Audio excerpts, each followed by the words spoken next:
we've had here in the last few weeks. A couple of them are making big strides, and we talked to. I think we got John. Yo, it is me. I am here. All right, you got me? Yeah, I got you. Fun times here at the Stoop as our main server just went kablooey. Fun times, fun times, fun times. Very sorry about that. Unfortunately, sometimes we have these little technical difficulties here. Thanks to Jeff for holding down the fort for the last couple of minutes of the show. I think we lost a lot of listeners, but no, we're still getting them in. They listen. It happens, with internet-based radio shows. Things just happen, and unfortunately, it always happens to us lately. I don't understand it. I don't get it, man. I really don't. We're the working man. We work so hard, and we're out there grinding during the day, and we grind during the night here, and there's not enough time in the day. Oh man, it can only get better from here, right? So, well, real quick, I don't know what Jeff. What have you spoke about in the last 7 minutes? I mentioned our upcoming guest, Brian Quinn from Candlebox. A couple of Philly people, as I said, might know him from his days with Octane and Foster Child. He's now with Candlebox. He's going to be joining us in 2 weeks to talk about their new album. Mentioned how we have Danny Boy O'Connor here tonight. He's going to be talking a little about the Outsider's House and some House of Pain. Listen, we've got the top 5 list, top 5 party songs. You can tell we're partying here. Can't get it quite straight, so we're a little too much partying. But that's where we're at. Feel free to jump in. Absolutely, absolutely. All right, man. Well, first off, as Jeff said, Danny Boy O'Connor from the iconic hip-hop group House of Pain will be here tonight. We're not going to really talk about music. We're going to talk about his plans and his vision to restore the Curtis Brothers home in Tulsa, Oklahoma, which is a part of the Outsiders movie. It's the house where C. Thomas Howell, Rob Lowe, and the late, great Patrick Swayze lived in. We're going to talk to him about that. We're going to talk to him about the GoFundMe campaign and how you can contribute if you're a big fan of not only the movie, but the amazing S.C. Hinton book, which we all... I honestly, I never met a person who hasn't read it and who hasn't loved it, so it's going to be cool to talk to Danny Boy about that in just a little bit. Want to thank Sagan Amory from Caveat for joining us last week. That was a fun show. She's a really cool person, and we hope to have her here in the future. So as we said, top 5 list. We'll get right into it since we'll be joined by Danny Boy in the next 20 minutes or so. And it's our top 5 favorite party songs, because you know why? Danny Boy, House of Pain, Jump Around. When that plays, gets the party going. So in honor of Danny Boy's amazing, iconic hip-hop group, House of Pain, we're going to do our top 5 favorite party songs. So, Jeff, hit it off, my friend. All right, I've got got a couple famous ties. We've got a big list here tonight. This was a tough list. It's something we kind of threw together, and I said, wow, it's harder than you think. Yes. So number 5, and not just because he's on the show, but number 5 because it's classic. House of Pain's Jump Around. Every time you hear it, you do it. You do the hop. You got your hand in the air. You're hopping up and down. You're jumping around. Everybody knows it. It's such a great number, number 5. Time at number 5 is The Kingsmen with Louie Louie. A lot of people may not know all the lyrics. It's kind of a muffled song, but it's fun, man. You hear that, and the big yells come out, and everybody gets on the floor. And Louie Louie tied. Great song, man. Great song. Love that song. Number 4, if you're at a party with the pretty girls and you want to get the pretty girls up and dancing, Van Morrison's Brown Eyed Girl. It screeches, man. All the girls just, and they just charge to the dance floor with Brown Eyed Girl. It's a classic. It's a great number. It's smooth and soft, little guitar, and I don't think he really had that in mind when he made it, but it's become a huge party hit. Absolutely. Number 3 for me, one of my favorites, and I dance, which is scary. Montel with Jordan, This Is How We Do It. Just that opening note, as soon as you hear it, and as soon as you hear Montel just say that lyric, This Is How We Do It, everybody's doing it, man. You're ready, and you're up, and you're jumping. Absolutely. A tie for second place. Whoa. 2 superstars. Yeah, tie for second place. 2 songs very similar, but iconic in partying. Kool and the Gang's Celebration. The words in it right there. There's a party going on. Let's celebrate. And everybody dances, man. And I seen them live in concert and open for Van Halen. That song gets you up no matter what you're doing. You're getting up for it. And a tie for number 2, one that me and my friends always get down to, and it's a little corny, but it's always fun. Lionel Richie's All Night Long.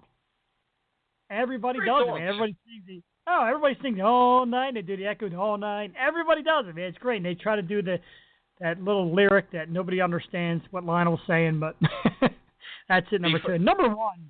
Wait. Before you do number one, if you do what I think you're going to do, I'm going to slap you. So go ahead and announce it. Oh, okay. Well, I'm not going to do it. No graphics, no jumping around. Number one is the Isley Brothers and Shout. Oh, thank God. A little bit louder now, a little bit softer now. People go down to the floor. People jump up to the sky. Everybody sings Shout. Everybody jumps when they hear Shout. Greatest party song to me. It wasn't even close. I know I had ties at 2 and tie at 5, but the distance between number 1 and number 2, miles. Shout just blows it away, man, for me. Nice. Love the list, man. Well, I got 2 ties as well, man, because this was a lot harder than I thought it was going to be. We spoke about that just a little bit earlier, but I'm going to jump into mine. Have a tie at number 5. First, Dancing With Myself by the great Billy Idol. This is one of those songs that when it hits, everybody just hits the dance floor. Number 5, as well as a tie, Footloose, Kenny Loggins, man. This is a song where when it hits, man, I pretend I'm Kevin Bacon, man. I pretend the glitter's falling from the ceiling, man. And I say, everybody, let's dance! But, I'm not Kevin Bacon, and I don't dance like him, so it is what it is. Number 4, got to go to a little hip-hop, the Humpty Dance, man, Digital Underground. When that hits, man, I love the Humpty Dance, love Digital Underground. I've always been big fans of them. Number 3, not only just in honor of our guest tonight, but I'm such a huge House of Pain fan. From their self-titled 92 album, House of Pain, to Same As It Ever Was, The Truth Crushed, The Earth Shall Rise Again, just a huge House of Pain fan. Jump Around, man. When that song hits, man, I don't think there's nobody in the world that knows Jump Around by House of Pain, man. It really took on a life of its own over the years, and it's still going strong today. Absolutely amazing song. Number 2, Apache, Sugar Hill Gang. Wow. This hits, man. Boom. Everybody's dancing, including the old people, man. And they know it. They know the dance, man, which is absolutely hilarious, man. Something that was pretty much brought to fame by Will Smith and Alfonso Ribeiro in an episode of Fresh Prince of Bel-Air, and that's when it started coming out again and really taking on a life of its own. I do it all the time. I do that dance all the time. Oh, man, we did it at my wedding, man. We did it at my wedding. Everybody was dancing, man. We have it on video. It's absolutely phenomenal. Maybe I take a snippet of that and we'll put it up on our new webpage when we launch it. Tie at number 1, man. This was rough. This was really, really rough. First, 1999 by Prince. I know it's not 1999 anymore, but when that song came out, up into 2000, man, when we broke into Y2K, song was hot. And I hate to say it, I don't hate to say it, but the song is still hot now. It's just an absolutely phenomenal song by the late, great Prince. And number 1, tied with him, also a late, great artist, lost him this year, Let's Dance by David Bowie. Just another song that gets people pumped, man. Okay. It gets people jumping and dancing, and it's just a phenomenal song. So that's what I'm going to go on my list. So let's recap real quick. Jeff's top 5, tied at number 5, Louie Louie by the Kingsmen, Jump Around by House of Pain. Number 4, Brown Eyed Girl by Van Morrison. 3, This Is How We Do It, Montel Jordan. Another tie at 2, Celebration by Kool and the Gang, and All Night Long by Lionel Richie. Number 1, Shout by the awesome Isley Brothers. Mine, tie at number 5, Dancing With Myself, Billy Idol. Footloose, Kenny Loggins. 4, The Humpty Dance, Digital Underground. 3, Jump Around, House of Pain. 2, Apache, Sugar Hill Gang. And a tie at the top spot, 1999 by the late, great Prince, and Let's Dance by the late, great David Bowie. It was a lot harder, man, than I thought it would be. I tell you what, when I looked at my top 10, top 15, your songs, your list was my list. Every song that you had was probably 6 through 10 for me, or 7 through 11, whatever, with the ties. There's some Beyonce stuff, Crazy in Love, and Put a Ring on It, and there's the songs that get people moving. It was tough when we talked about what to do. Listen, man, I know it gets people moving, but is that your favorite party song? That's the thing, man. Actually, I hate to say it, but Crazy in Love gets me dancing a little bit, man. I know it sounds weird, but I can't do the Beyonce butt bump, but I hope not. Not like her. Nobody can like her. Maybe Shakira, that's about it. Oh, nobody can do it like Shakira, man. Those hips don't lie, dude. Amen to that. All right, man. Let's get into a few points of discussion before we're joined by our guest, Danny Boy O'Connor. News comes out today that Scott Stapp, former frontman of Creed, is hinting that he will be the newest lead singer of Stone Temple Pilots. When asked, he said he cannot either confirm or deny the rumor. I'll throw this out at you first. I've always been a fan of Creed. Love Mark Tremonti. Love Scott Stapp's voice. When the first album hit, My Own Prison, absolutely phenomenal. The second album, good. Third album, good. And it took a tailwind from there. I like Scott Stapp. Love that he went to couples therapy with his wife. Love that he cleaned up. He's sober. He's doing good. He just came off of a solo tour. If this is what's going on, I think this is great news for Scott Stapp if this happens, and I'm happy for the guy. What do you think about this news? Do you think Scott Stapp is good for Stone Temple Pilots, and do you think this is actually going to happen, Jeff? I like Scott Stapp. I know he has gotten a bad rap for his behaviors and his past history. I've always liked the guy. I like his voice, and I was a Creed guy. Like I said, Mark Tremonti is dynamite, and that's a great band. The thing that worries me about Stone Temple Pilots, and maybe it's just me, the Scott Weiland thing on again, off again, these guys are very quick to turn their back and push it to the side, and I don't know if Scott Stapp is ready for that. Like, if he's going to commit to this band and vice versa, it's got to be something, a project they got to commit to, get a couple albums in line, and really go for it. I think it's good. It's definitely a different sound than Weiland, but definitely something to look forward to. I mean, when you look at singers are a tough breed. A name I always throw around is Mike Patton, but Mike Patton from Faith No More gets mixed into everything. So this seems to be a good move. It's a guy who is used to the fame, with a band that's used to the fame, and I think it works. I'm really hoping to see it. I would go to a show, absolutely, and give it a shot. Yeah, absolutely. I'm looking forward to that. Hopefully this is a rumor that turns out to be true. I think this is very good for Scott Stapp. I think it's good for his health. I think it's good for his mental well-being, good for his family. Listen, Scott Weiland had a lot of trouble. So did Scott Stapp. Scott Weiland, unfortunately, overdosed, passed away not that long ago, just a few months ago, really. And, Scott Stapp looks to be clean, looks to be doing really good for himself, found his faith again. So that's good news. I don't know if STP really turns their back on people. If you look at it, yeah, Scott Stapp, he was very Scott Weiland was very unreliable. So, of course, they kept pushing him out. 2013, Chester Bennington, Linkin Park, became the lead singer for Stone Temple Pilots. He left just at the end of last year on good terms because of all the stuff he's doing with his original group, Linkin Park. Stone Temple Pilots, they know how to handle somebody with problems. And if Scott Stapp doesn't have the problems anymore, this could be something that could really stick around for a while, Jeff. I'd like to think so. I mean, I know earlier today I was talking about loyalty in music when we brought up the subject, and the whole Brian Johnson thing still twists me a little bit, that the way AC/DC kind of ousted him. But I like some of these mixtures, like Chris Cornell getting together with the guys from Rage and doing that stuff. And like I said, if Scott Stapp comes on here, I'm always into something new. I don't turn my back and say, well, it's not a band because so-and-so is not there. You get the main nucleus, you're playing the music. I'm good with it. Yeah. Well, let's talk about AC/DC real quick and Brian Johnson. Just read something on Twitter a little bit ago that Dee Snider, he did some kind of a cover of Highway to Hell, really killed it, man. It sounded great. And he said the only reason why he did that cover was because he was too tall, supposedly, to audition for AC/DC. That's interesting. I had not heard that, and I don't really know if I understand what that even means, to tell you the truth. Yeah, it's amazing, man. It's amazing. So Brian Johnson was replaced by Axl Rose, of all people, in AC/DC. Brian Johnson just came out with a statement a little while ago saying, him and the band are on good terms.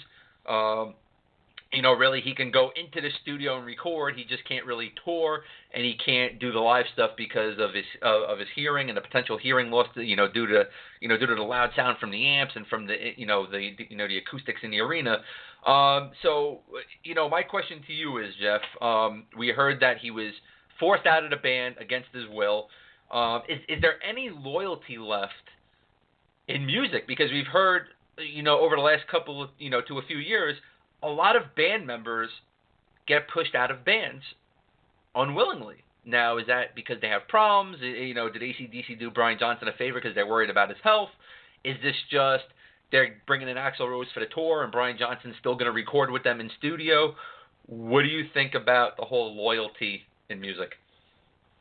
The loyalty in music is obviously it's fading because music is becoming more and more of a business than a creative art. We talk about sports a lot, and one day you're the guy there, and next day your contract disputed and you're sent packing. The names of the bands, man, like AC/DC and Brian Johnson, here's a guy that's a legend, and now they move on. It's just see you later. And I mentioned to you earlier today, Black Sabbath. Bill Ward had a financial dispute, and Black Sabbath says, well, we're going on tour, and we'll see you later. Thanks for nothing. So nowadays, everything in this world has become a business. Everything is a dollar. Everything is money, and most bands do it. David Lee Roth and Van Halen. I'm a huge Van Halen guy, but they had their dispute. They brought in Sammy Hagar, went touring. Had a fallout with Sammy, brought in Gary Sharon, went out touring. Whether it works or not. Terrible. Yeah, whether it works or not, these guys just want to go on stage and make money. So is there loyalty? I think loyalty is very limited. I think it's a tough word in this world today in general. And definitely music. Music is taking a sports approach, and you're only as good as your last 5 minutes. Yeah. Well, we'll see what happens with the whole AC/DC Brian Johnson thing, and I really am curious to see what happens with, Dee Snider's comments today about him being too tall to audition for AC/DC. I think that's absolutely phenomenal, and I think it's absolutely hilarious. I love Dee Snider, big Twisted Sister fan, so it'll be real cool to see what happens with that, man. It would have been funny seeing Dee Snider fronting AC/DC with small little Angus Young and a little bit of, smaller people. I was reading, actually, going back to the Black Sabbath comment you made, I was reading a issue of Rolling Stone today with a article on Ozzy talking about the final tour for Black Sabbath, and then they got into the whole Bill Ward thing. And when they asked him, supposedly Bill Ward and his manager reached out to him and said, hey, you know what, we'll come back for your final leg of the tour, and they said, nah, forget it. So I guess there's really a lot of sour grapes in there with Black Sabbath between Ozzy, Tony Iommi, the bassist, and Bill Ward. So always fun, man. Mr. Geezer Butler. Geezer Butler. There you go. Geezer Butler, man. I can't believe I forgot Geezer Butler, man. Jesus. I know, man. It's like one of the best names in rock. It's one of those days, man. It's one of those days. All right, man, we'll get into a little NFL draft and news after we're joined by Danny Boy in a little bit. So real quick, man, we're going to talk a lot about The Outsiders and, what a phenomenal movie that was. So let's get into another phenomenal classic movie, and that's The Warriors. If you don't know what The Warriors is, look it up because it's a phenomenal, phenomenal classic movie. And one of the actors, James Remar, supposedly brought up a possible Warriors remake, says it's possible, but only if it's handled with the utmost respect for the film's original feel. We talk a lot about remakes here, Jeff. We're really not big fans of them. When you look at The Warriors, and I'm sure you've seen it, is this a movie that you think could be remade in 2016? I go with no. I stick to the no love for remakes because there's not a lot of love put into these remakes. You look at the cast, and I mean they're all aged now, but it'd be neat to see some of the original members in it. But it was so unique for its time, man. That and The Outsiders, it's about like gangs and street gangs, and some of the guys were so great, and some of the scenes were just so awesome. It's something you hate to try and do again. Hate to try and have somebody capture the magic that once was. It's like having a comedian come out and try to talk like Bobcat or like Sam Kinison. It's done once. The magic is there once. Stop redoing things and try to make everything the way they were. It's not worth it. Well, listen, it really interests me that, listen, if they go out and remake The Warriors, is it going to be set in the 70s? Is it going to be old school New York gangs? Or are they going to turn around and it's going to be based in a 2017 type thing and, it's going to be gangs of New York today? Listen, the original was great. Michael Beck as Swan, James Remar as Ajax, the awesome David Patrick Kelly as the villain in it, Luther, David Harris as Cochise, Deborah Van Valkenburg. Listen, It was a great cast. A lot of them at the time being were unknowns. Some of them are very big. James Remar and David Patrick Kelly, I would say, are probably the two biggest guys out of that movie. Listen, man. I don't like remakes. I really don't. When a movie is good and it's already has such a big cult following and it's a legendary movie in its own right, you can't touch perfection. Even with all of the mistakes in the movie, and you can look at the movie and say, oh, yeah, look, they messed up with this, oh, they messed up with that. In its own right, it's still a legendary, iconic movie, and The Warriors is one of those movies. I said that about, Big Trouble in Little China. Listen, The Rock is Jack Burton. No, it doesn't fly. Nobody can be Jack Burton like Kurt Russell. I don't know, man. Remakes gotta die, dude. It's gotta die, man. Yeah. I'm so sick of and now we're hearing about the remake of Mary Poppins, which is also like, come on, man. Emily Blunt is Mary Poppins, and supposedly the dude from that play Hamilton is gonna play Dick Van Dyke's character. It's terrible. Man, I mean, it's just new stuff. Listen, and that's the thing. There's so much new stuff out there, man. There's these phenomenal scripts going around, and all these independent movies and all these B movies, and I just don't understand why these directors, these movie houses, they don't jump on these scripts that are sitting there and being done on low budgets, and they're so good. I don't understand why they got to constantly take a concept that has already been made, has already been written, has already been done years ago. You're talking about movies 20, 30, 40, 50 years ago they're remaking. They just can't come up with new stuff, man. I can't tell you how many times they're going to probably remake Ninja Turtles. Yeah. Uh-huh.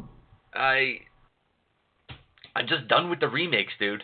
I'm done with the remakes. And what really bothers me is that there are so many books out there that could be such great basis for movies, and they won't even look at them, man.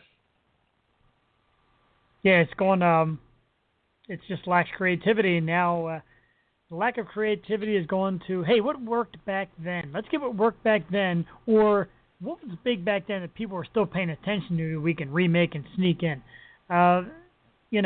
Even superhero movies and stuff like that, it just all keeps coming around. How many more Supermen are we going to have? How many more Spider-Mans, Batmans? It just keeps going on and on and on. That's why, I finally got to see Deadpool, and for me, it's a good idea. Here's a new one, and the movie was hilarious. If you've seen it, it was great. It was graphic. It was violent. It was funny. It had sex. It was great. Which movie was that? Deadpool. Oh, Deadpool. Oh, yeah, because you know what? It hasn't been done before. Exactly. And there's so many amazing characters in the Marvel universe, and even in the DC. And you know me, I'm not a big DC guy. If you want to go back years and years and years, and you want to talk about Dr. Fate, Johnny Lightning, Wildcat, Sandman, the original Green Lantern and Flash, I'll talk about those guys. Love those characters. But man, they killed the whole Batman Superman thing. I'm so sick of Superman and Batman because that's all they go with, man. And to me, there's still nobody better than the Adam West 60s Batman. Nothing better. Wow. Nothing better, man. Still phenomenal after all these years, man. Cesar Romero, Burgess Meredith, man. Julie Newmar. Listen, man. Frank Gorshin. There's nothing better than that series, man. To me, that is the best Batman, and this is coming from a guy who I like the Michael Keaton Batman. I thought it was good, but once they got into the whole darkness side, that killed it for me, man. And they're still going with it, and it's getting darker and darker. I like the Bale stuff because it's a little different. The 60s Batman was great. And for me, for Superman, it was Christopher Reeve, man. And the Superman and Superman 2 were it, man. Stop it right there. And they even came up with a great sequel, which is Abnormal. The first Superman, incredible. Superman 2 with General Zod, amazing. Stop it there. They ruined it with 3. They ruined it with 4. And so they just don't know when to stop. And so many people will still put their rears in the seats, Yeah. Well, you know what? Listen, man, I'll tell you right now, man. I love Christopher Reeve as Superman, but then I go back to the old 40s Superman. I loved that. I love that cartoon, man. The old Max Fleischer Studios cartoons. Loved those cartoons, man. Still think it was great. And I gotta say, man, Dean Cain playing Superman. I actually liked that series, Lois and Clark. I thought it was a really cool series, man. They did it in a nice, light way. So, hopefully they stop with the remakes and we get some new original stuff. But I'm gonna introduce our guest right now. Joining us, Danny O'Connor. Known him as Danny Boy from House of Pain. Hey, what's going on, Danny? What's up, my man? How you doing? How's it going tonight, brother? I'm good. First of all, thanks for joining us, man. Really appreciate it. I know you're super busy. We're not going to talk to you tonight about music, although I'm a huge House of Pain, Kenosha fan. Talk about that for hours with you, man. But we won't do that tonight. A little different, man. First of all, tell us a little bit about what you do with Delta Bravo Urban Exploration Team. Okay, so the only music we should talk about is that after House of Pain, I didn't do any road work, music work, any of that stuff for about 10 years. I had a really bad drug addiction after House of Pain, and then I got sober, and then we put La Coca Nostra together, and then we were on tour with La Coca Nostra, which is a side group that I do with Everlast Lethal. Basically, it's House of Pain, nonfiction, and our guy Slane. Yeah. And we were in Oklahoma playing Kane's Ballroom, and we had a 3-day layover, which means the tour bus was going to sit there 3 days before it moved again to the next city. And I thought, what is there to do in Oklahoma? I was highly caffeinated, a few years sobriety, and I just bought a new camera. And it occurred to me that my favorite movie of all times was filmed in Oklahoma, which was The Outsiders. And so that day I hired a cab to take me around, and I did a little research, and I was able to find the park where they filmed where Johnny kills the Soch. I was able to find the house, the Outsiders house, where the Curtis brothers lived. And I was able to see the drive-in where they snuck in and, got into trouble. And it kind of changed my life, And then we Kane's Ballroom that night, which is a famous, it's like I like to call it the CBGBs of the Midwest or the, of Middle America. Anybody who has played Kane's Ballroom, it's a historic joint for music. And in there, the owner said, "Hey, man, I know you're friends with Steve Jones from the Sex Pistols. Come in my office. I want to show you something." And he showed me a hole punched in the wall that they put a frame around. I said, "Yeah, what's that?" He said, "That's where Sid Vicious punched the hole in the wall when the Sex Pistols played here in '78." And so I posted both of those things to my Facebook, and the reaction was like bonk show. Like people were like, "Wow, I cannot believe it. Like, where are you? That's the real house? Are you on Universal Studios lot, or what's going on? And how did you see that Sex Pistols? Like, where is that?" And so I started to think, well, every town I go to, why don't I start looking for these kind of historical things and see if I could, match up the photos and visit them myself. And I started doing that and posting it. And then I started attracting followers, and friends of mine were like, "This is so cool. Why don't we do this when you come back to LA, or when you come to New York? I know where this was filmed, or this true crime happened, or where LL Cool J shot his second record by his school in Queens. I can take you here." And so we just started putting together crews to do this. So it became this like little organic movement of like urban explorers, but we were putting a twist on it. We were going to see pop culture, things that were relevant to pop culture. So we weren't just looking for abandoned buildings, although we do that kind of stuff. Yeah. We were looking for historic sites, and we did that for a few years. And every time I would go back through Tulsa, Oklahoma, anytime I'd cross the U.S., which is a lot, I'd always make my way back to Tulsa. And I started to fall in love with the town, in love with the people, and then I kept thinking, man, this Outsiders house is so cool, but it's in such bad condition, and every year I go back, it's looking worse and worse, and I started thinking, why doesn't somebody save it? Why doesn't somebody save it? And finally I thought, why don't I save it? And so we started looking into it, and I found the owner, and we made a deal. Now, I was hoping to call her and say, hey, listen, what we did, we called her, we said, hey, listen, if you're ever thinking of selling this, please let us know, because we were big Outsiders fans, and we would like the first crack at it. And she said, well, I'm ready to sell. And I was like, whoa. Wow. Like right now? And she was like, yeah, right now. And I was like, uh-oh, because I really wasn't prepared. I was like, right now. I live in Los Angeles, so Tulsa is halfway between, it's the dead center of the U.S. So I'm like, okay, yeah, let me get back to you. And so I made a few phone calls and looked to see what I had in my savings, and, we have the house now, so. Yeah. Yeah. So now when you bought the house, now what was your mind frame? Like, was the first thing that popped into your head is I need to restore it? Well, can we curse? Let me tell you what my mind yeah, was. go for it, man. No, I'm kidding. When I first bought it, it still hasn't really sunk in. So this kind of thing has only happened about in the last 2 months. It was the lady wanted to, so I bought the house sight unseen. Although I had been outside 5 different times, I had only got to peek my head in once, and I wasn't aware of the actual condition of the house.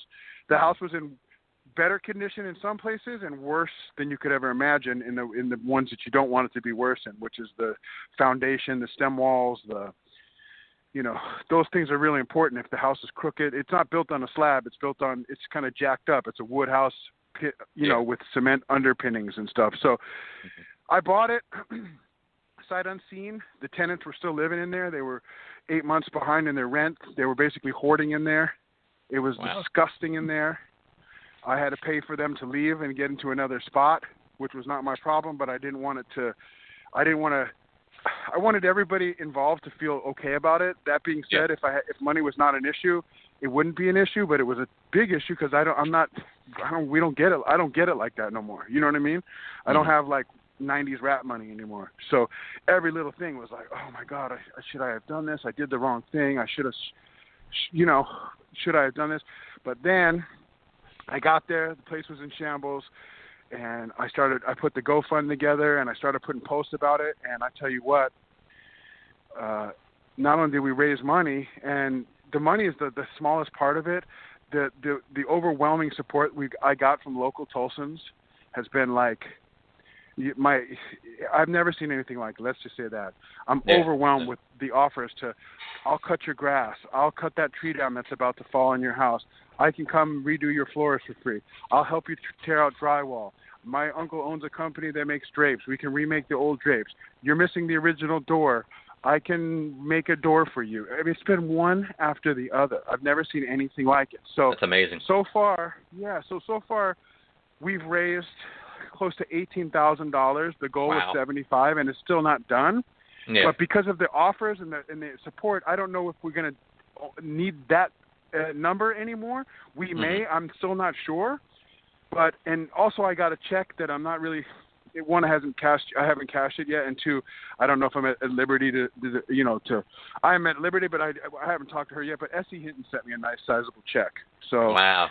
Which is the author of The Outsiders, and she's been on board since day one. Even though we didn't tell her, I didn't tell her what my plans were, even to buy it.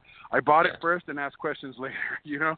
Hey, you guys cool with this? Like via Twitter, and she was like, "Yo, I'm usually apprehensive about GoFundMe things, but I know you'll put it in the right thing." And she started retweeting it for me. She started telling her supporters, hey, this guy's, he's doing it. And so she said, I want to send you a check. I don't want GoFundMe to take a piece. And I told her, well, I'll probably just frame it anyway. And she said, you will, capital letters, not frame this check. And so when I got it, it's a nice size check. And, it's everything. So now I'm in New York right now. I take care of some business here, but I've been going back to L.A., sleeping, a couple of days at home, and then getting in my car, and I drive to Tulsa. I stay on my man's couch, and we go to the Outsider's house on the daily, and we're ripping out drywall. We're getting rid of the roaches. We're shaking hands and kissing babies. The mayors came by. The city councils came by.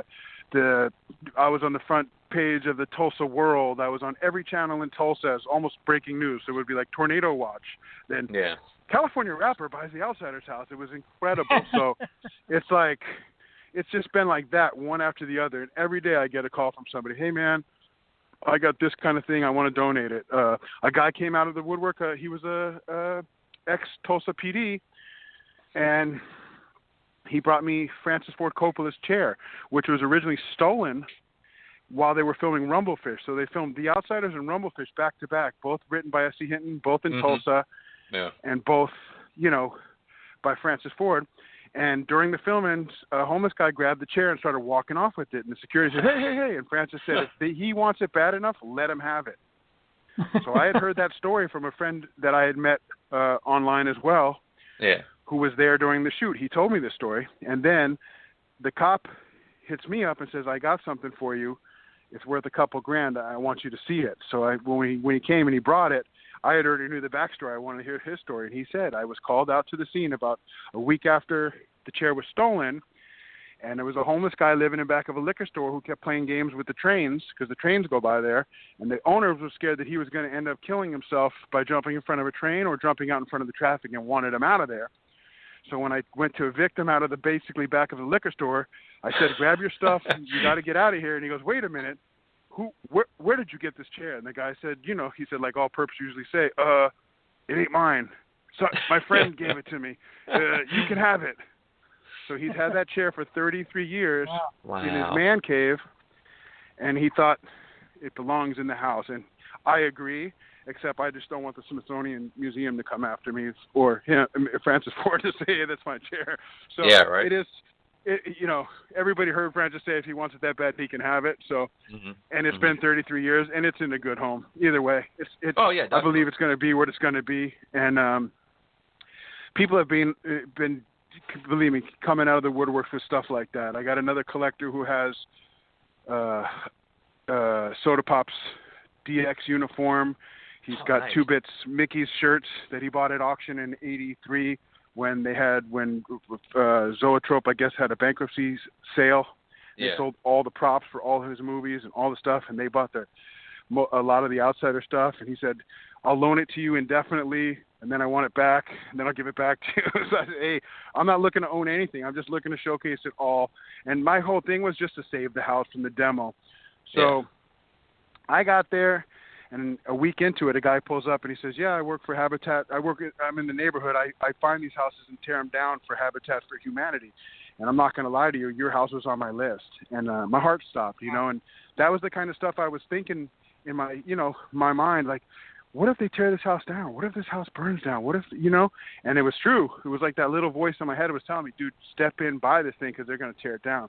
And sure enough, that guy showed up and said, hey, man, he sounded like he was trying to be happy for me, but I could tell he was bummed that he didn't get to tear it down and put a cheap Habitat for Humanity house and get his, his little kickback. So well, thank we God saved that it. Nah, no doubt. And so So that's where now, I'm at. Once you restore it and get this all up and running, you're turning it into a museum? Yeah, well, here's the thing. So it's a museum, and it's also a private residence. I don't plan to live there. I plan to stay there part-time. I don't know what I really have to do to turn it into a full-time museum. And right now that's literally out of the question in the sense that, like, I can't be open 8 in the morning till 6, like a museum. It's in a residential neighborhood, okay? So my plan is the first 2 rooms when you walk in and the exterior look exactly like they do in the movie because that's where most of the inside, that's where it was mostly shot. So we're trying to stage the first 2 rooms to look like they did during the filming. So when you walk in, you'll feel like you're walking into the movie itself because that's awesome. The rest, there's 3 other rooms that never appeared in the it's a 4-bedroom house. So there's 3 other rooms that never appeared in the film. I will stock those with I have a pretty nice sized collection myself of outsider stuff, posters from all over the world, movies from all over the world, just you name it, I have it. If it's out there, I have it. If I don't, I'm about to, I got my finger on it. So I'm going to stage the first 2 rooms, fill the other rooms with the collection, and then I'll put 1 room in the back for when me and my wife go and, stay there or whatever, or people come from whatever. If you tell me you're in Tulsa one time, hey, man, go stay in the outsider's house, Or when we're not there, someone who can, maybe be on premises to hold it down, open it up for school children, open it up for a private event, open it up for viewing, whatever. But hopefully we can open it up a couple times a month and then do private things. So if the local school says, hey, our kids are reading the book right now, we told them about the house, can we come by on a Sunday at, of course. And then we'll show it. But my whole thing was to save it from being wrecked, and 2, to just somewhere to house the collection and then allow people in. But we're still working on how that all is going to play out. But yes, it's going to be a private collection / museum, and that's what it is for. I'm still not fully committed to, I like LA, you know what I mean?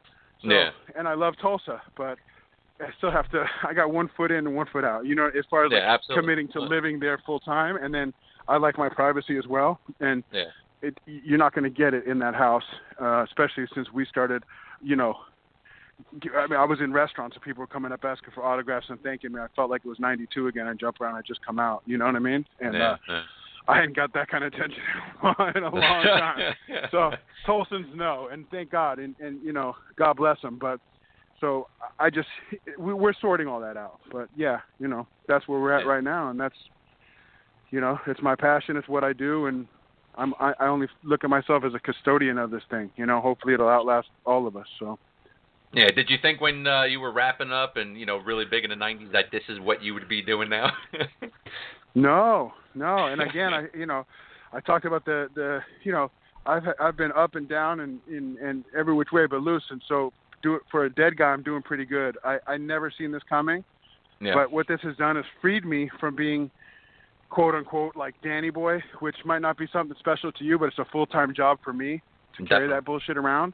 Yeah. And so for me, it just allowed me to be that childlike kid who was a huge fan of the Outsiders, loved Fast Times at Ridgemount High, you know, loved the Valley Girl, loved the, you know, Stand By Me. Yeah, it made me a fan again, you know. And so urban exploring through the group that we put together, the Delta Bravo thing, kind of just made us all like grown man Goonies. We would all get together, eat lots of pizza, drink lots of, you know, coffee, and then just go out and just run around the city looking for historic locations, whether it was the Beastie Boys photo or a you know, Son of Sam murder location or you name it, we've done it all. A Marilyn Monroe where her dress blows up in Some Like It Hot or whatever, you know, in the middle of Manhattan. And it just, every city we go, we would just get together and just run around. So yeah, it's like a hobby that turned into the greatest thing ever, which was it allowed me to, you know, save the Outsiders house. So that's great. You know, and especially that you were a big fan of, you know, the book and the movie. I mean, that's got to just be just an incredible feeling to know that it's in your possession now. Listen, it never gets old. Every time I tweet something and S.E. Hinton retweets it, I still, you know, I'm still like, oh my God. That's amazing. She's so much bigger than like a rapper retweeting you. Like if 50 Cent retweet, I'd be like, hey, I ain't gonna lie, I'll be high fiving my homie like, hey, check it, 50 just. But when S.E. Hinton does it, like I tell my wife, oh my God, she's like, what? I'm like, yo, S.E. Hinton. She's like, I know, she did it yesterday too. I'm like, I know, but yo, it's S.E. Hinton. She's like, I know. It's like, it's that big. You know what I mean? It's like levels of this. You're a fan of her writing and her books. Yeah. Of course, you're a fan of and text. It's something sacred. Yeah, it's something sacred because it was like something from, you know, my youth that carried over into my adult life where not a lot of things still do. You know what I mean? Absolutely, man. Absolutely. Well, no, listen, man. I can't thank you enough for doing this. For me being a huge Outsiders fan, I had the chance of meeting Ralph Macchio and C. Thomas Howell together a couple of years ago and talking to them about it. And, you know, this is, you know, it's a big movie, man. The fans are out there for it, so that you're doing this, and you know, awesome. The book keeps them, you know, it's required reading a lot for a lot of people, so people get indoctrinated with the stories at 6 years old. And people up to 100 years old probably are familiar with it. And, you know, grandparents have read it, their kids have read it, their grandkids have read it. And the movie also, you know, and all the stars that came out of that movie, the fact that Francis Ford Coppola did those movies, there's so many layers to it. And so you can't pick a something that has a broader spectrum and a bigger target audience. It's affected so many people in such a positive way. And so just to be, again, the custodian of like the house with the collection, believe me, bro, it's bigger than House of Pain. It's bigger than anything that I've done, you know, because it's pure, you know, it's not my work. I'm just one little piece of, you know, a little wheel, a little cog in the grand scheme. But I'm so glad that I was able to, you know, be that part. Big part of history now. You are. Have you had any contact with any of the actors from the movie, and had they showed any interest in helping out?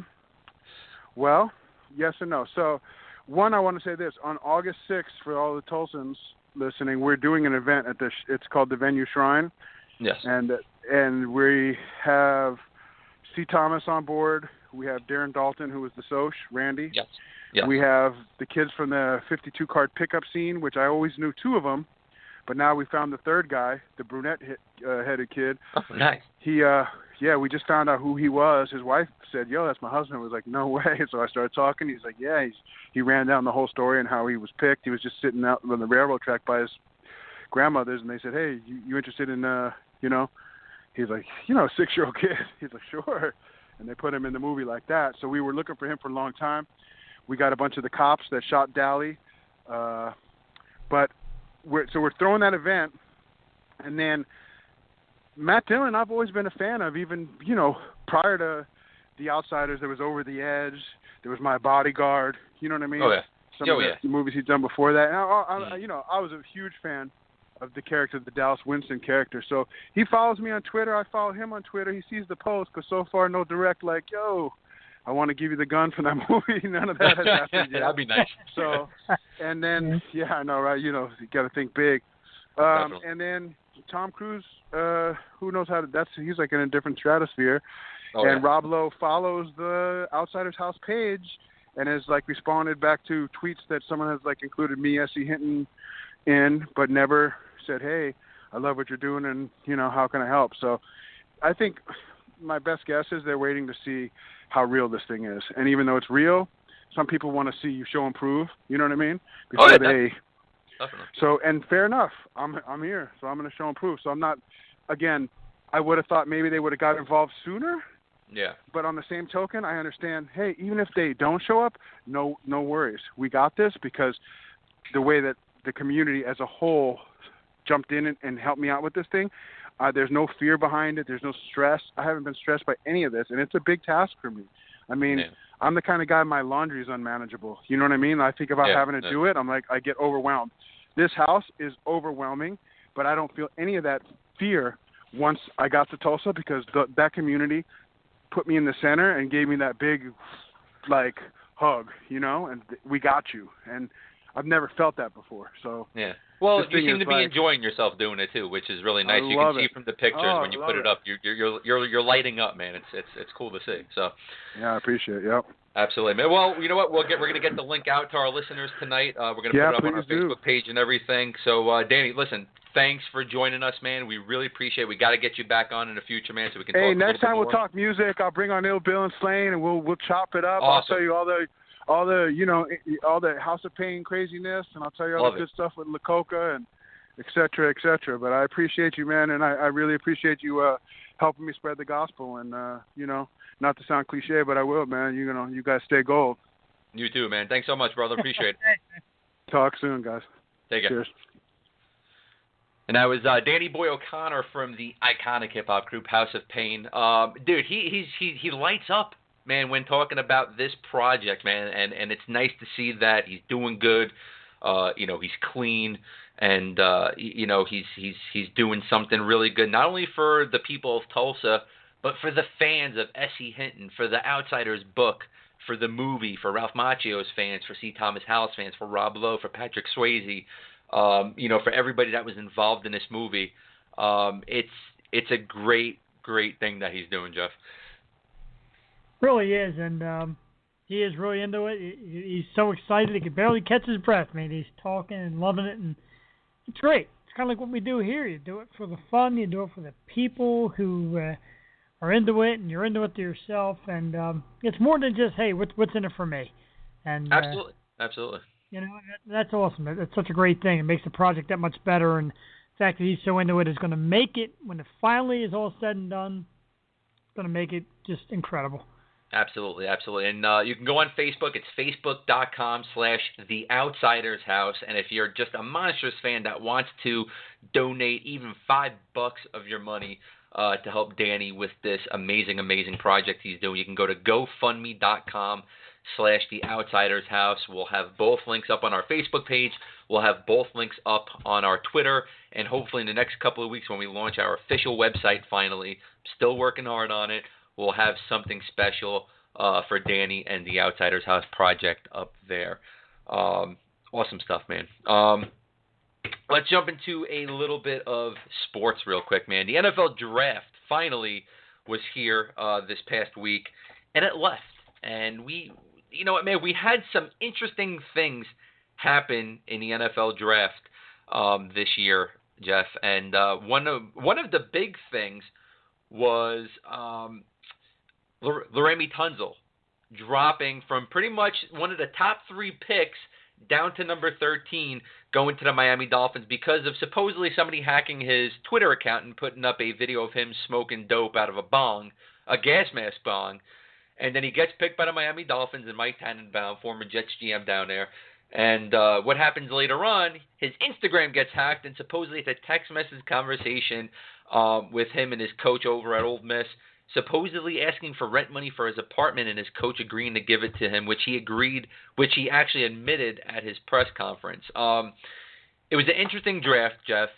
This, unfortunately, was the biggest story of the draft. It really overshadowed it. First, things like this.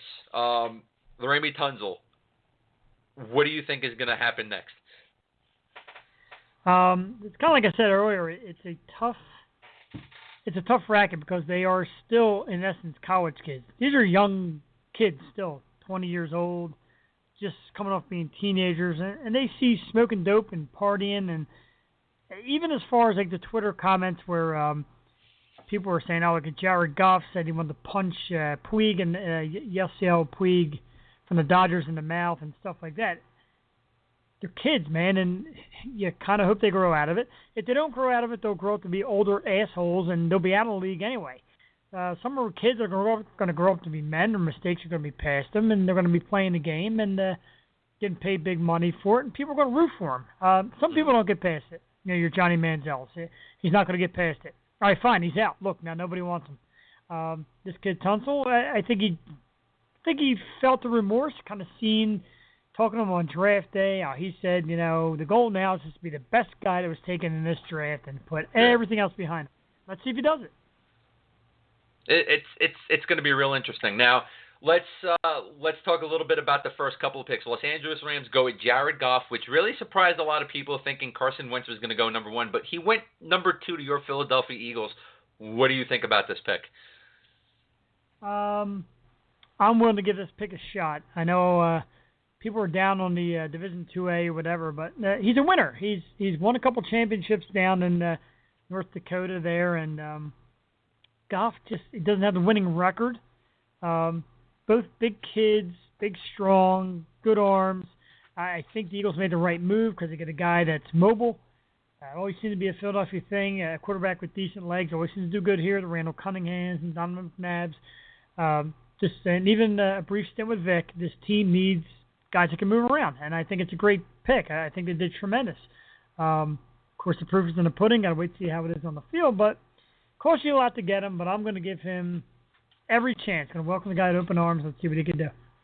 Yeah, it's going to be great, man, to see what he does there. I like Wentz a lot, man. Love his personality, so it'll be interesting to see.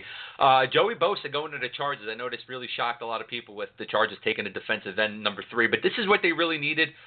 Bosa could be really big for the Chargers, but I got to say, man, he dropped to number 4, which doesn't seem like a lot, but for a guy that could have either went number 1 or number 2, Ezekiel Elliott, running back, going to the Philadelphia Eagles, arch nemesis, the Dallas Cowboys. This is a win pick for the Cowboys. Jeff, do you agree? Right before the show started, I did kind of rip on him with that tuxedo and that goofy shirt. There's a win. Goofy and typical Dallas Cowboy. If you're an Eagle fan, the guy's fit for that team. But hey, if this guy can run and approves the way he ran in college, he is going to be a thorn in my side for years. Kid's got the potential to be a great running back, and he said he's a tremendous blocker, which really hurts because Dallas has a great O-line. Now you got a guy that can block in the backfield that can be big trouble. But our defense is still a mess, so I'm hopeful. It's a good pick, though. And the Joey Bosa thing kind of surprised me. I kind of had him locked in being higher. He was talked about as the number 1 overall pick for months, and then all the trades happened and kind of twisted everything around. Yeah, absolutely. We can go through every single pick. There were some really good ones, some questionable ones. My Jets went with Darren Lee over who I really wanted and Paxton Lynch. But I got to say, Denver Broncos taking Paxton Lynch. Smart move. This kid could be real special in Denver, Jeff. That's a fantastic move. I like Lynch. When it came to the Eagles picking 8th, I'm like, you know what? If Wentz and Goff were going, I would take on Lynch. Again, guy with kind of a playmaker, a guy that can make stuff happen. And, it's going to be a rough year for him to learn the system. He's going to play behind Mark Sanchez, which is kind of like playing behind me. But take a year, learn it. And then you got Emmanuel Sanders, you got Demarius Thomas, you still got some running backs. This guy can inherit an excellent offense the following year when he's finally ready to go, unless they run him out there this year. Yeah, it's going to be really interesting to see what happens with a lot of these rookies in the NFL next season. Just some really good picks going out. I had to say, I know next year's draft is supposed to be very rich in running backs, but man, I got to give props to the Dallas Cowboys. I think that was a very, very, very smart move by the Dallas Cowboys, going with running back at number 4. Good move for them, man. I have to agree with you, man. I think he's going to be a real thorn in your side, man, for a lot of years to come, dude. Oh, yeah. Could very well be. I thought one of the greatest picks, I think Tennessee coming back and making that move again to get to 8 and getting Conklin was a tremendous move. That kid is an animal. And, again, if I want to sit still with the Eagles at 8, I wanted Conklin. Kid's a tackle. I think is going to just be one of the best tackles in the league in a couple of years. He's such a beast. And Tennessee, you know, they made their trade, and there was like, they're going to fall. They'll get a guy mid-range, add to the mix. Got a couple good running backs now. Got a monster at offensive lineman, a young quarterback. Tennessee's making their moves, man. They're doing it right. Absolutely, absolutely. All right, man, before we go, man, I got to bring this up, man, because this has been in the news a lot the last couple of weeks. Michael Strahan leaving live with him and Kelly Ripa. So now there's a lot of rumors going around of who's going to be Kelly Ripa's newest co-host. So far being rumored is Mario Lopez, Anderson Cooper, Andy Cohen, Neil Patrick Harris, even the return of Regis Philbin. Listen, you work, I work. We're not big daytime TV watchers, but we know Regis and Kathy Lee. We knew when Kelly Ripa took over. You just can't not know about this show because it is it's just its own animal. It has a life of its own. And now Michael Strahan leaving and supposing really just pretty much leaving Kelly Ripa hanging. Who would you want to see as her co-host? If you can just name anybody, who do you think would be perfect for a show like that, man? I've got 3 people I'd love to see potentially. One, Jeff the Shark Porrini. I think that show would be fantastic. I would kill it on that show. Number 2, the shameless plug of Mia Khalifa. No, I'm sorry. I had to get that out there. But you said Neil Patrick Harris. I think that's really good, and he's very entertaining, very energetic. And I'm not trying to be closed-minded. It's a very open-minded statement, but getting a gay man in there, daytime television, the women would love him in the morning, and it would just add more to the show, I think. I think it takes the show in a little different direction. Strahan, although good on the show, is a little too jock for what the show is all about. Maybe that adds something to it. I think Neil Patrick Harris is a great choice. I think it's past Regis. I don't think Regis is capable of carrying it anymore. But, of everybody you named on that list, I like the sound of Neil Patrick Harris. You know what, man? I would love Neil Patrick Harris. I have to say, though, man, it's when Regis left and Kelly came in, after Kathy Lee Gifford left, the big thing was we need somebody of color. I mean, that's always the big thing going on when, it's a predominantly Caucasian show. You know what I'm saying? And I just don't see Anderson Cooper, Andy Cohen, Neil Patrick Harris, or even Regis Philbin coming back. I really think it's going to be somebody like a Mario Lopez, because I think if they go with another white co-host and they go back to the days of Regis and Kelly, which people bitched about because of the lack of color, I just don't see them going back because because that is so much bigger now in 2016 than it was in the 90s when all of that stuff was going on, man. Makes sense. I think Mario Lopez is terrible. I think he's an absolute train wreck. I think he's a douche, but that's just my opinion. I want to go with somebody of color. You reinvent a guy a little bit. Bring back Arsenio Hall. Put him on daytime. He's energetic. He gets the crowd moving. The guy's funny. Gonna sap you up with a biscuit. There's a spot for him. You know what I mean? Right there. That's a good spot. I like that idea. Listen, I want it to be Eddie Murphy, but in the character of Jackson Heights' own Randy Watson and Sexual Chocolate. Well, now you're asking a lot. Hey, Tim Meadows, if you want to go that route. I mean, come on now. Nah, Tim Meadows, maybe he's on the Goldbergs. He's doing a phenomenal job. So, Yeah, he is. going back to our whole STP comment, you sent this to me on Facebook just a little bit ago. Stone Temple Pilots putting out 2 hours ago.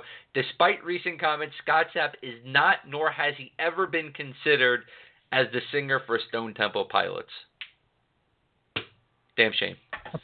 They turned their back on him already. I told you. You guys are a bunch of douches. They turned their back. Guy didn't even get in the band yet, or he turned their back on him. See, man. I listen.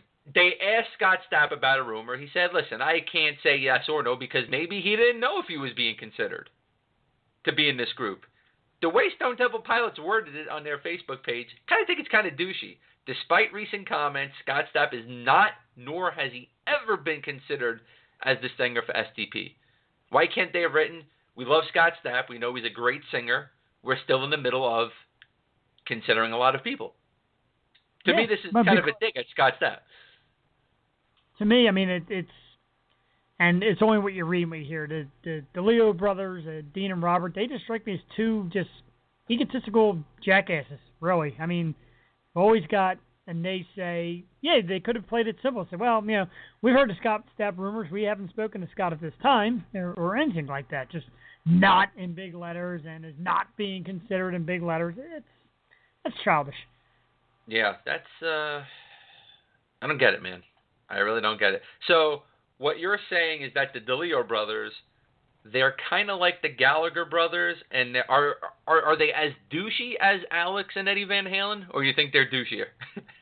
I think they're douchier. And the reason why I think they're douchier is because at least Alex and Eddie got mega talent. Now, don't get me wrong. I like Stone Temple Pilots, and I liked a lot of their songs, and I got tons of their songs on my my phone, and I listen to them stuff a lot, but they strike me as douchey. I mean, I like it for Scott more than the DeLeos, some of the brothers, the Gallaghers, the Van Halens, the DeLeos, because they get their strength in numbers and they bully around their bandmates, man. I'm going to get my brother on the show. We're going to bully you around next. You know what, man? I really don't know if it's, you know what, man? If I got to pick the Van Halens or the DeLeos, I don't know. I think I would go with the DeLeos. I think the Van Halens have burned so many damn people. They've burned David Lee Roth a bunch. They've burned Sammy Hagar to the point where he wouldn't even spit on them if they were on fire. And then they burned Michael Anthony, one of the quietest guys who just sits in the background, great bassist. And then they kick him out for Eddie Van Halen's chubby little son. So... Well, I mean, if you want to get into rock douchiness, and a guy I used to love, we talked about him a couple weeks ago, Gene Simmons. Now, Gene Simmons and Paul Stanley are the douchiest of douches, man. Paul Stanley actually kind of swallowed a little pride, and him and Ace Frehley got together, and they did a remake for one of Ace's new albums. It's like a cover album, and Paul got together, and he did a number with him, and he said, time to bury the hatchet, man. Let's get to music, man. It's always been a joint for us. And Simmons is just doing his thing, just still being a dick and acting like he's the king of rock and roll. Listen, dude, I don't want nothing to do. I know people love Ace Frehley, but I have my own quips about something in person with him, which is why I don't think Ace Frehley is all that innocent all the time either. And, okay, bye. Yeah, so I mean, listen, I know people go bananas for Kiss, but at the same time, people went bananas for Tiffany and Debbie Gibson. That's all I'm going to say. So. Wow. Harrison, you out there. They're not as talented as they think they are. I give credit to Gene Simmons, smart businessman, but that's about it. Musically, they have a couple of good songs, but... Honestly, I think Stone Temple Pilots with no singer could actually cover a Kiss song better, to be honest. But do you really need a singer? I always liked. I know a band that covers them a lot is Anthrax. Anthrax does a lot of their stuff, and it always sounds so much more like a rock song. I grew up as a Kiss fan, but man, the Anthrax remakes are always great. They do the songs just so good. I don't know. Kiss to me just always sounds sloppy, like they never practice. And that's just the way it's been. Listen, man, Kiss was a freaking phenomena. They're really not as much now. To me, with with so many of the things that are surrounding Kiss, and you're talking about, the late great Eric Carr and what happened with him and Kiss, which was just absolutely, in my opinion, disgusting. Where he wanted to play, I can't think of it off the top of my head right now, but he got invited to play with somebody. I can't remember who it was that he absolutely adored. Might have been Ace Frehley. Could have been Ringo Starr because I know he's a big Beatles fan. It was something like that. And Gene Simmons and Paul Stanley said, no, if you do it, you're out. Basically you can't go off for a day to play with this person or group that you absolutely love. And, Eric Carr, he died at such a very, very young age from, I believe cancer of the heart, man. It was something really rare and something really bad. And Eric Carr was a phenomenal drummer, man. And he died so young at 41, man. And he never got that chance. So when I heard about that with Eric Carr, and I really liked Eric Carr, he was with I can't remember who he was with before that, but anyway, I really liked Eric Carr, and then when I heard about that story, and I heard about the way they screwed Peter Criss, and I like Bruce Kulick a lot, and I think he got screwed by Kiss as well, if I'm not mistaken. But they screwed so many people, Jeff, man, and if we had a douche top 5, Kiss number 1, Van Halen number 2. Probably the Gallagher's number 3, the DeLeo's number 4. I don't know who I'd pick number 5. I'm sure they're out there. Who's that Sugar Ray dude? What was his name again? Mark McGrath? Yeah. Seems douchey. Really? And I heard some really good things about him, man. Well, now I just look like a douche then for saying that. Number 5, Jeff the Shark Porrini. He's number 5 douche. I mean, who knew? Listen, who knows? He could have been a douche, but I mean, I've always heard good things about Mark McGrath, so that would be disappointing, man. Well, you never know. It's a thin line. Should we go with? You know what? I know who I'll go with for one of the biggest douches. I'll put him in my number 5, but he could probably move up a couple of spots. Lars Ulrich, Metallica. I hear that. I try not to dislike Metallica, but I've heard him. I've heard Hetfield could be a douche too. There's that video on YouTube of Hetfield. He mocks Lane Staley of Alice in Chains, and he's mocked artists that have passed away on stage, and that stuff is very it's unsettling. It really is. And it bothers me that. It just bothers me that I've given a lot of money to Metallica. Sure. And that, listen, the last time I saw Metallica was at the Wells Fargo Center back in, I'm going to say 09, maybe 10. I believe it was 09 because that was the Death Magnetic tour. I spent $100 to stand on the floor up against the stage. Probably one of the worst concerts I've ever been to in my life. And, wow. And listen, you know what, man? You want to do Ride the Lightning? You want to do Master of Puppets, the Black Album? I'm all for it. I'll blast it every day. Love that music. Got to give them a lot of credit. Me, growing up, more and more as I was getting older, I became more of a Megadeth fan. Dave Mustaine, we hear he could be an asshole, but then we hear other things too from the people that were in his bands that, he's really, just a big part of it. But the music never changes with Megadeth, and they don't go out of their way to constantly look like douchebags. And I love Dave. I absolutely adore the new lineup of Megadeth. Just got to see them a couple of months ago. Absolutely phenomenal. Chris Adler on drums from Lamb of God. Kiko Romero, phenomenal guitarist. Listen, they're still kicking ass, and they sound absolutely phenomenal today than they did 20 years ago. Metallica, on the other hand, 20 years ago, phenomenally sounding. Today, they just don't give the effort anymore, man. It's like they're just done, and but it is what it is. I mean, I would never go see. Listen, man, even if I got a ticket for free, I probably wouldn't go see Metallica in concert again. And listen, I know it's going to piss off a lot of Metallica fans. I'm still a Metallica fan. Just the Metallica of today, I'm not a fan of. Man. That's just is what it is. I guess the whole Dave Mustaine thing, and you said it comes off as an asshole. Someone that's kind of his persona. He still has the angry thing in him from the whole Metallica issue, and extremely intelligent. The guy is so intelligent that it comes off as arrogant sometimes. He's very well spoken. People think metalheads, they don't know what they're talking about. Guy's very intelligent too. So yeah, maybe there's a little arrogance behind it, but it's a good thing. The guy's very talented.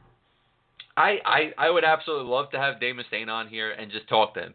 Just pick his brain, listen to what he has to say. Because listen, when you go to the concerts, he talks a lot about the political stuff. He says it, dystopia, the last album. He says this world is in a dystopia.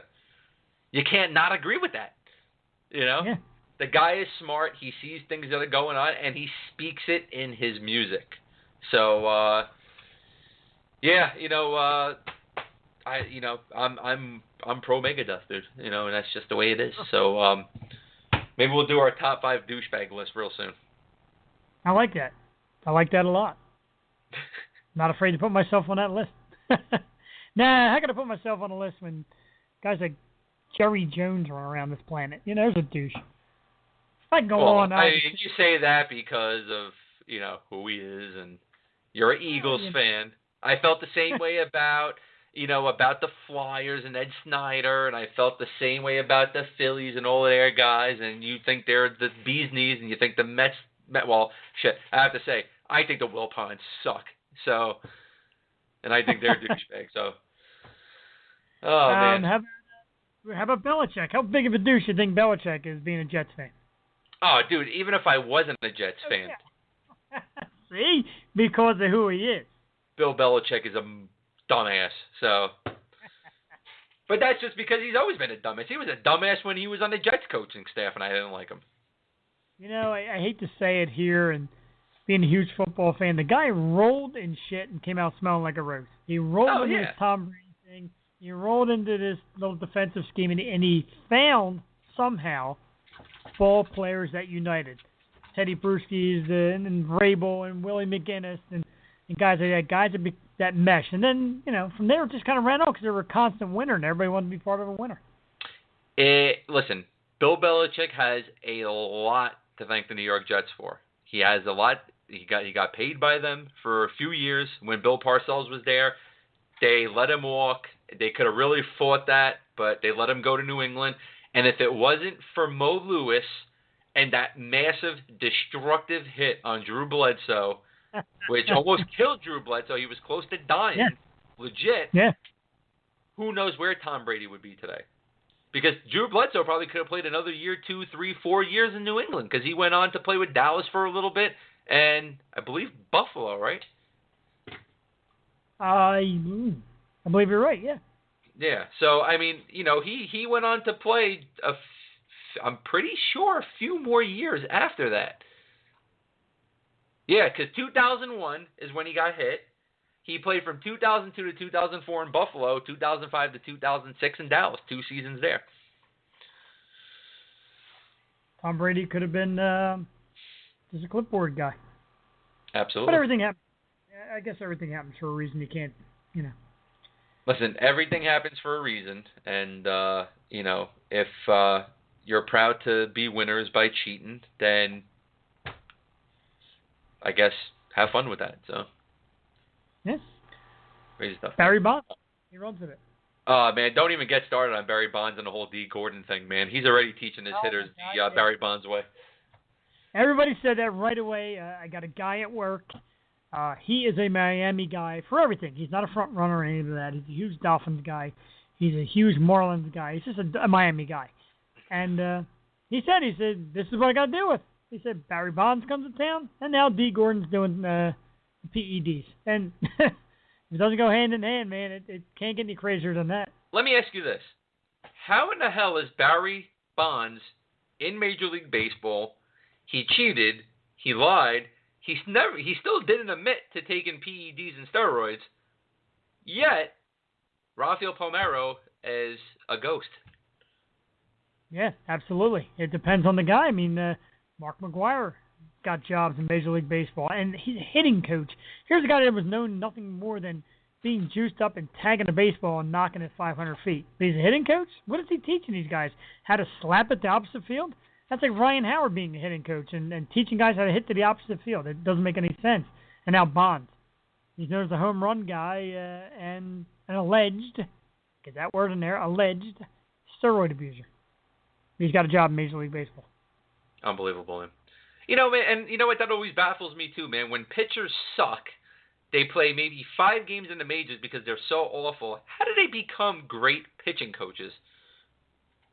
Oh, yeah, absolutely. That's if always you can train yourself to be a good pitching coach, a good pitcher on the mound, how the hell can you train somebody else to be a good pitcher? I don't get it.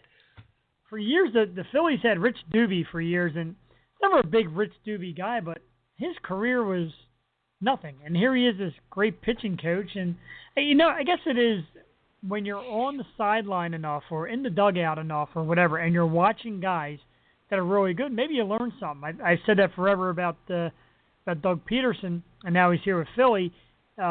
Clipboard holder to some of the best. I mean, he played behind McNabb, and he played behind Brett Favre, and coaches like Gruden and Andy Reid and Holmgren and all them guys. I guess you learn some stuff, and you can bring in a teaching method. It's about being a good teacher, I guess, more than being a good player. And if you think about it, some of the great players don't make good coaches.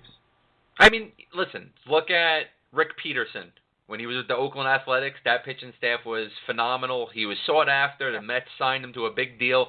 The guy never made it to the major leagues, and he was terrible in the minor leagues. Yet he becomes this legendary pitching coach. The guy that always gets me, and you think, of course, the La Russa era was Dave Duncan. Dave Duncan had amazing pitching. Here's a catcher, not even a top-flight catcher. I think he made one All-Star team, but it's just an average catcher, Dave Duncan. He becomes this amazing pitching coach. It's wild. Yeah, it really is, man. It really is.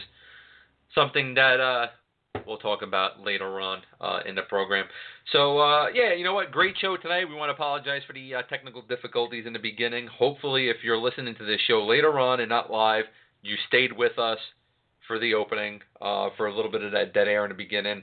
May 16th, guitarist Brian Quinn from Candlebox will be joining us. We're going to talk to him about what's going on with Candlebox, future projects, what kind of concerts are coming up, if any at all, and going to bring up some good stuff, man. Want to hear Brian play a little bit of Far Behind, man, one day. So looking forward to that. Love that. So I still love Candlebox. I know they are on the road right now. They're supporting a brand new album, and like I said before, Brian was a Philly guy with some bands here, Octane and Foster Child. Great guitarist, man, and he's going on with some of the big boys now. That's exciting. I love Candlebox, and I like Brian, so I'm very excited for that show. Great band, very underrated band, and I have to say, Kevin Martin is a very, very underrated singer. I think he has a great voice. I don't think he gets enough recognition, Kevin Martin. No, not at all. And I got some pictures of Facebook. I met him a few years back. Him and the guys from Live, also a good band. But yeah, you mentioned the name Kevin Martin. People are like, well, yeah. I'm like, well, not well, yeah. Listen to the guy sing and meet him in person and watch him live. He's a phenomenal singer. The guy's got an incredible voice, and he's carried that band. Like I said, Brian's in there now. They've changed around a few band members, but they're still going strong. New album, and I love those guys. So I'm dying to hear what's going on with them. Yeah, they were at Salisbury Theater just this February, I believe. I was thinking about going to see them, and they never got to do it. I think they were doing a whole acoustic set. Yeah, they had. They did the acoustic set. They did a show in Philly a few years back at the TLA.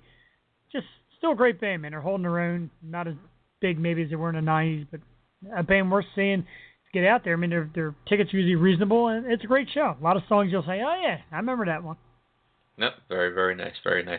All right, man, so great show tonight. We want to thank our guest, Danny Boy O'Connor from the iconic hip-hop group House of Pain, for stopping by and talking to us about his campaign, his vision, and all his hard work to save the Curtis Brothers house from The Outsiders movie. And you can check that out at facebook.com/The Outsiders House.